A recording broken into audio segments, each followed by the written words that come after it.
किसी ने कहा है कह काले का निमित्राणि को देशो को व्ययागम कश्चाहम काच में शक्ति रीत चिंत्यम मुहुर्मु कि सही समय सही मित्र सही ठिकाना पैसे कमाने के सही साधन और पैसा खर्च करने के सही तरीके और अपने ऊर्जा स्रोत इन चीजों पर हमेशा ध्यान देना चाहिए क्योंकि भविष्य में यही सारी चीजें काम आने वाली। नमस्कार, बहुत बहुत स्वागत है सभी कुंभ राशि के जातकों का। प्रिय कुंभ राशि के जातकों, आज हम जुलाई माह पर विशेष बदलाव जो होने जा रहे हैं उनके बारे में आपको थोड़ा अवगत कराना चाहते। ये जुलाई का महीना बहुत खास है क्योंकि इस महीने में 9 के 9 ग्रह कुछ ना कुछ अपनी चाल में बदलाव कर रहे हैं। इसमें सबसे बड़ा बदलाव गुरु और शनि का होने जा रहा है। बृहस्पति इस समय उदय होने जा रहे हैं जो पिछले एक महीने से अस्त, यानी पिछला एक महीना जिन लोगों का ज्यादा अच्छा नहीं गया, ज्यादा खास नहीं गया, अब ऐसे लोगों को इस बृहस्पति के उदय होने से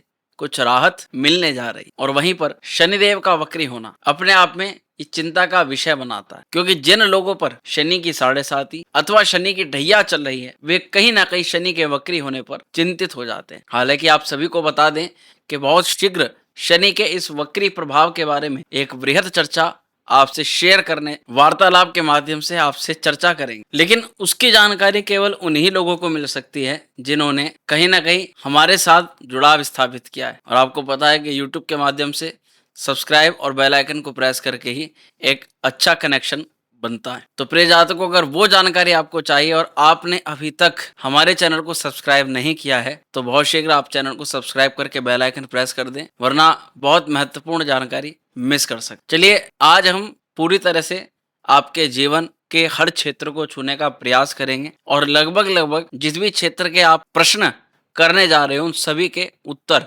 आपको इस वीडियो के माध्यम से देने का प्रयास करें। करते हैं कार्यक्रम की शुरुआत। नमस्कार, मैं हूं एस्ट्रो शिवम पंडित। आप देख रहे हैं श्री विद्या एस्ट्रो यूट्यूब चैनल पर प्रिय कुंभ राशि के जातकों का मासिक फलादेश जुलाई के महीने। इस महीने के हम आपके करियर, आपका स्वास्थ्य, पढ़ाई लिखाई, प्रेम प्रसंग, वैवाहिक जीवन, बिजनेस, भाग्य, सब विषयों पर थोड़ी सी चर्चा करने का प्रयास करेंगे। तो आइए शुरुआत करते हैं। ये कार्यक्रम आपकी चंद्र राशि के ऊपर आधारित है। लग्न और नाम राशि के अनुसार भी आप इसको देख सकते, लेकिन कोई भी व्यक्तिगत निर्णय व्यक्तिगत जन्म कुंडली परामर्श के बाद ही लिया जाना चाहिए। यानी कोई भी डिसीजन आपको पहुंचना है किसी डिसीजन पर तो अपनी व्यक्तिगत कुंडली परामर्श से ही उस डिसीजन पर आप जाए। बाकी ज्ञानवर्धन के लिए, ज्योतिष ग्रह गोचर की जानकारी के लिए आप इस वीडियो को अंत तक देख सकते। अब शुरू करते हैं आपके स्वास्थ्य। हेल्थ क्या कह रही है कुंभ राशि के जातकों की इस महीने। स्वास्थ्य के मालिक शनिदेव कहीं ना कहीं वक्री होंगे और शनि का रेट्रोगेट प्रभाव आपकी राशि पर पड़ेगा क्योंकि जो राशि का स्वामी जो भी बदलाव लेता है उसका व्यक्तिगत जीवन पर प्रभाव। अब चूंकि शनि का वक्री होना किसी अधूरे काम को पूर्ण कराने पर ज्यादा फोकस बनाता है और कहीं ना कहीं धन भाव के अंदर शनिदेव यहाँ वक्री होने जा रहे हैं, जिसके प्रभाव से आप अपने डिसीजन पर, अपने व्यक्तिगत चरित्र पर, अपने स्वास्थ्य पर, अपने आप पर थोड़ा सा ज्यादा फोकस बनाने वाले। इसीलिए क्या होता है कि जब वक्री शनि होता है तो व्यक्ति अपने अंदर की कमियों को सुधार करने के लिए कुछ ना कुछ एक्टिविटी करना शुरू कर देता है।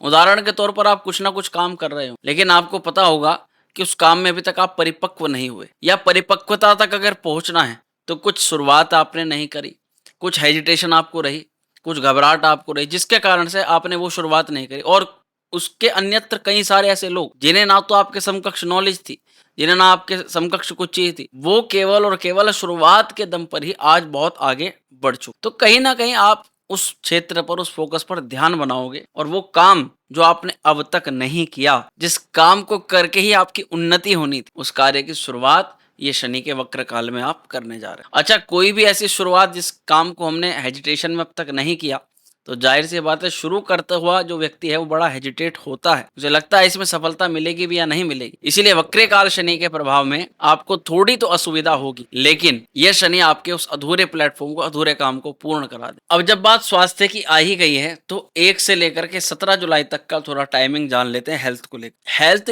1 से 17 तारीख तक सामान्य देखे जा रहे हैं। माइनर इन्फेक्शन, डिहाइड्रेशन थोड़ी बहुत हो सकती है, लेकिन इसके अलावा ज्यादा परेशानी नहीं लग रही। लेकिन 16 जुलाई को सूर्य रोग भाव के अंदर प्रवेश करेंगे, जहां से सूर्य 12वें घर को भी देखेंगे। अब चूंकि मार्केश छठे भाव के अंदर जा रहा है और रोग भाव में बैठ करके बीमारी के घर को, हॉस्पिटल के घर को देख रहा है, तो संभवतः कुछ ना कुछ दिक्कत मिड जुलाई के बाद में नजर आ सकती, जैसे एसिडिटी का ज्यादा बनना, स्किन संबंधित प्रॉब्लम होना, सिर में हेडेक की समस्या होना, मानसिक थकान होना।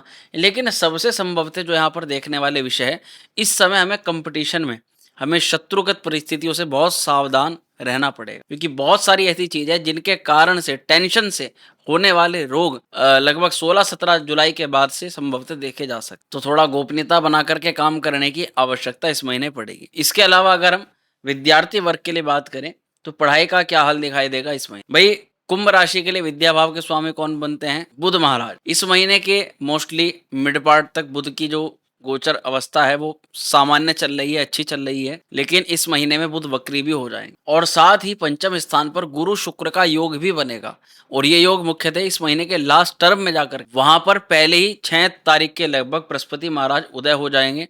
तो ये अवस्था देखा जा रहा है कि विद्यार्थियों को एक प्रकार से विद्या का लाभ है। लगभग मिड जुलाई तक तो अच्छे ग्रह संयोग है। अगर कोई एग्जाम है, कोई पढ़ाई है, किसी से भी पढ़ाई के स्तर से बातचीत करनी है, तो उन सब चीजों के लिए योग बढ़िया देखे जा रहे हैं। हम तो बल्कि यही कहेंगे कि कोई कॉम्पिटिटिव एग्जाम हो, कला, रिसर्च या फिर मैनेजमेंट क्षेत्र से जुड़ा हुआ हो, तो बहुत अच्छे ग्रह संयोग यहाँ पर बन रहे हैं इन सब। इस दौरान बुद्धि तेज रहेगी, लेकिन मिड जुलाई के बाद थोड़ी सी डिस्ट्रैक्शंस बढ़ सकते हैं। उस समय टाइम पीरियड को आप अपने ही हिसाब से कंट्रोल कर। चलिए अब आगे बढ़ते हैं और प्रेम जीवन के बारे में थोड़ी से विषयों को जानने का प्रयास करेंगे। कुंभ राशि के जातकों, पंचमेश ही आपके बुध महाराज और पंचम भाव पर शुक्र भी इस महीने रहेंगे। और ये शुक्र हालांकि मोस्टली महीने के लास्ट टर्म में जाकर के पंचम भाव पर कनेक्ट करेंगे, लेकिन बृहस्पति वहां पहले से हो, तो देखा जाएगा 1 से लेकर के 25 जुलाई तक आपके पार्टनर का आपके प्रति और आपका आपके पार्टनर के प्रति जो भावना होगी वो पक्की होगी, स्ट्रांग होगी, लेकिन उसको दिखा पाने में आप असमर्थ। कोई पुराना प्रेम जो रूठ गया था, चला गया था, वो वापस लौट करके आने के संकेत बने, लेकिन कहीं ना कहीं मन और दिमाग में टकराव पैदा हो। वो टकराव इस तरह का कि क्या जो कुछ हो रहा है वो कहीं दोबारा से खराब करने के लिए तो नहीं हो रहा, क्या जो चीजें हो रही हैं मुझे उसमें हस्तक्षेप करना चाहिए, इस तरह की कुछ चीजें। क्योंकि आप लोगों के साथ कुंभ राशि के जातकों, कई बार किसी व्यक्ति का जुड़ाव जब हो जाता है और उसके बाद उसका जो भाव है वो आपके प्रति बदलता है, तो आप लोग उस चीज को बर्दाश्त नहीं कर पाते, टूट जाते हो अंदर, और ये चीज आपको बहुत परेशान करती। लेकिन जब 26 जुलाई से शुक्र और गुरु का योग पंचम स्थान में बनेगा, तो ये केवल एक योग नहीं होगा, ये कह सकते हैं कि अब कुछ प्रेम की बातें खुल करके होने वाली। संबंध अगर पहले खराब थे तो वो मजबूती की तरफ थोड़े से आगे बढ़े, और सिंगल जातकों के लिए तो किसी प्रकार का नया प्रस्ताव इस समय देखा जा सकता। अब दाम्पत्य जीवन की तरफ आगे बढ़ेंगे और जानेंगे आपके सप्तम भाव का हाल। प्रिय जातकों, सप्तम भाव के आधिपत्य सूर्य देव है। इस महीने सूर्य की स्थिति छठे घर के अंदर देखी जा रही, साथ ही 1 से लेकर के 27 जुलाई तक मंगल भी अभी आपके सप्तम स्थान के अंदर गोचर कर रहा है। जाहिर सी बात है, मंगल का सप्तम पर प्रभाव जातक को मांगलिक भी बनाता है और वैवाहिक तनाव भी प्रदान करता है। कई बार ऐसे में आपका पार्टनर या आप बहुत एग्रेसिव हो जाते हो और आपस में लड़ाई, कलह, वाद विवाद, ऐसी प्रतिस्पर्धाएं जो आपस में नहीं होनी चाहिए एक दाम्पत्य जीवन के लिए, वो होनी शुरू हो जाती। अगर एक व्यक्ति बोलता है तो दूसरा व्यक्ति उससे ज्यादा टोन चढ़ा करके बोल। अगर आप कुछ गलती कर देते हैं तो आपके रिपीटेशन में दूसरा व्यक्ति उस गलती को और बढ़ा चढ़ा के करता है। ऐसी चीजें ज्यादा होती है जिनके कारण से एक दूसरे में गुस्सा, क्रोध पैदा हो, और ये संभवतः 27 तारीख तक देखा जा सकता है। तो कहीं ना कहीं इस आचरण को सुधारने के लिए, सही करने के लिए आपसी तालमेल अच्छे बना करके रखें। घूमने जाएं, कहीं कुछ चीजें ऐसी कर लें जिससे पार्टनर थोड़ा खुश हो जाए, जिसके कारण से आपको आगे किसी तरह की दिक्कतें ना हो। लेकिन अब 28 तारीख से क्या होगा, मंगल ट्रांजिट कर जाएंगे और मंगल सप्तम से निकल करके 8वें घर के अंदर गोचर कर जाएंगे। तो कहीं ना कहीं ये वैवाहिक जीवन पर लगा हुआ ग्रहण दूर होगा, गहरी बातचीत होगी, भावनात्मक सुलझाव होंगे। लेकिन ध्यान रहे, मंगल अष्टम स्थान के अंदर आकर के किसी पुराने विवाद को दोबारा से उभार देते। ऐसी स्थिति में किसी पुरानी चीज पर बात ना करें, और अगर आपका पार्टनर भी किसी पुरानी चीजों को उभारने की कोशिश करे तो उसको वहीं पर शांत कर दें, या उसको कह दें कि भाई ये चीजें मत करो। लेकिन 28 तारीख के बाद आपके स्पाउस, आपके पत्नी, आपके पति की स्वास्थ्य संबंधित समस्याएं कुछ हद तक आपको चिंतित कर सकती। इसके बाद अगर भाग्य की बात करते हैं तो भाग्येश आपके बनते हैं शुक्र महाराज, और शुक्र देव का जो स्थिति है इस पूरे महीने वो अच्छी नहीं बल्कि बहुत ज़्यादा अच्छी देखी जा रही है। शुक्र इस समय पंचम स्थान के अंदर गोचर करेंगे और पहले फोर्थ हाउस के अंदर रहेंगे। त्रिकोण का संबंध केंद्र से बनेगा और फिर त्रिकोण का संबंध बाद में त्रिकोण से। और भाग्याधिपति यानी कि जो भाग्य के बहुत कारक माने जाते हैं वो बृहस्पति पंचम स्थान में उदय हो रहे हैं और गुरु की दृष्टि आपके भाग्य स्थान पर पड़ रही है। ये एक ऐसा ग्रह संयोग है कुंभ राशि के जातकों कि जो गर्त में पड़े हुए लोग हैं उनको भी ये उभार सकता है। लेकिन केवल ग्रह योग बनने से कुछ नहीं होता, हमें उस समय पर उस टाइमिंग पर कुछ ऐसे काम करने होते हैं, कुछ प्लानिंग बनानी होती है और उस समय को हमें खाली या वेस्ट नहीं जाने देना होता है। अब ऐसी स्थिति में आप लोगों से मिलें, जुलें, बातें करें, क्या उस किस परिस्थिति से आप कैसे बाहर निकल सकते हैं, कौन सा व्यापार, कौन सा करियर अपॉर्चुनिटी, कौन सा ऐसा उपाय जो जिन चीज़ों से आप बाहर निकल सकते हैं उसके लिए भरसक प्रयास करें। निसंदेह आपकी कुछ ना कुछ मदद इस प्रबल ग्रह संयोग में जरूर हो पाएगी। अब ऐसी अवस्था में क्या देखा जा रहा है भाग्य को लेकर कि भाग्य उत्तम फल दे रहा है, तो अर्थात किसी कार्य की शुरुआत कर सकते हैं, किसी काम में हाथ डाल सकते हैं, कहीं ना कहीं कुछ ना कुछ करियर से संबंधित कोई पॉजिटिव वाइब आ सकती है, किसी प्रकार का कोई व्यक्तिगत हमें परामर्श या सलाह बहुत उत्तम रिजल्ट दे सकती है। अच्छा, जिन जातकों का काम ही मुख्यतः सलाह से जुड़ा हुआ है उन लोगों के लिए बहुत अच्छा ये समय अवधि रहेगी। पैसे को बनाने की योजनाएं, परियोजनाएं या मल्टीपल सोर्सेज ऑफ इनकम के लिए हाथ डालने के लिए ये बेहतर संयोग यहाँ पर बन रहा है। लेकिन व्यक्तिगत जन्म कुंडली से ही वो चीज़ एक्यूरेटली पता लग सकती है। राशि के हिसाब से देखें तो एक ग्रह संयोग बना रहा है, बिजनेस वाले हैं तो उस पर भी आएंगे, तो भाग्य कुल मिलाकर के बहुत अच्छा यहाँ पर योग बना रहा है। तो भाग्य के लिए 27-28 तारीख के बाद थोड़ा भाग्य कमजोर होगा, लेकिन 27 तारीख तक मान के चलो कि पूरा महीना यहाँ पर हमारा हो जाता है। अब करियर पर हम आएंगे, करियर के बारे में चर्चा करेंगे कि नौकरी वालों के लिए क्या हालात पैदा हो रहे हैं जुलाई के माह में। 1 से लेकर के 17 जुलाई तक काम का फ्लो जैसा बना हुआ है अभी तक वैसा ही रहेगा, वैसे ही सब कुछ चलता रहेगा, चीज़ें सामान्य रहेंगी। थोड़े बहुत उतार चढ़ाव हल्के फुल्के जरूर देखे जाएंगे, लेकिन कुछ ज़्यादा बड़ी चिंता नहीं। अगर बात करें किसी नए काम में जाने के लिए या इंटरव्यूज़ के लिए तो ये समय बड़ा उपयुक्त चल रहा है। आप कोई इंटरव्यू भी दे सकते हैं, दूसरी जगह पर ट्राई भी कर सकते हैं।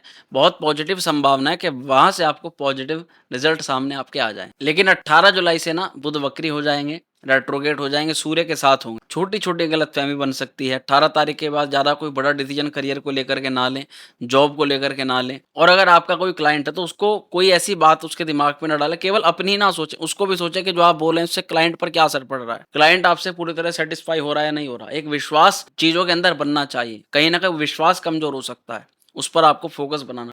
इसी के अलावा अगर व्यापारिक चीजों पर बात करें तो मंगल जो है वो सप्तम स्थान के अंदर रहेगा और फिर सप्तम से 8वें घर के अंदर गोचर करेगा। तो शुरुआत में आप ये महीने की पूरा टर्म अगर देखते हैं तो व्यापारी जो भी अपने पार्टनरशिप के साथ व्यापार करते हैं उनको एक दबाव, एक प्रेशर महसूस होगा। या तो आपके पार्टनर की वजह से वो प्रेशर आ रहा है, फिर आपके पार्टनर से जुड़े हुए कुछ छिपे हुए तथ्य बाहर आ सकते हैं, आपको उसे जान करके थोड़ा परेशानी हो सकती है कि भाई ये क्या हो गया। लेकिन धन का निवेश और मुख्यतः रिस्क को लेकर अगर उसके साथ कोई बड़ा रिस्क है उसको फिलहाल हमें टाल देना चाहिए। मंगल की से करते भी हैं तो हमने आपको बताया है मिड जुलाई तक ग्रह संयोग ज़्यादा अच्छे हैं। मिड क्या, आप 27-28 तारीख तक भी देख सकते हैं, लेकिन रिस्क ही टालना है।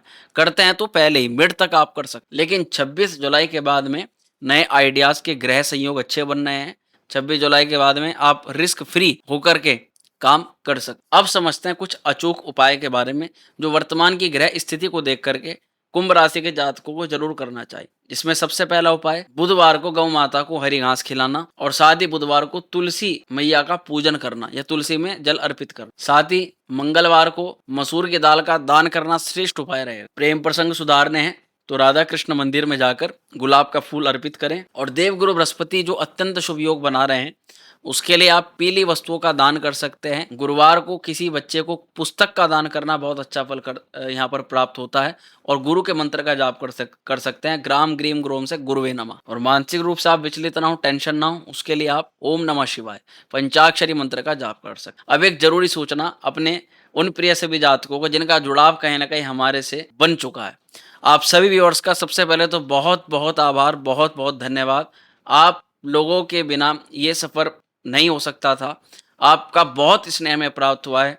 और प्रिय जातकों को इसी कड़ी में आपको कुछ जानकारी देना चाहता हूँ कि श्रावण मास जो भगवान शिव का बहुत प्रिय और अत्यंत कल्याणकारी महीना माना जाता है, जिसमें कावड़ यात्री खूब धूमधाम से बम बम भोले का उद्घोष करते हुए अपनी कावड़ यात्रा को पूर्ण करते हैं भगवान भोलेनाथ को प्रसन्न करने के लिए। ऐसे में आपका हमारा उस परम पिता परमेश्वर महादेव के प्रति जो भाव है, जो भक्ति रूपी भाव है, उसको निकालने का, उसको प्रदर्शित करने का एक बहुत सुंदर योग, बहुत सुंदर मौका हमें प्राप्त होने जा रहा है।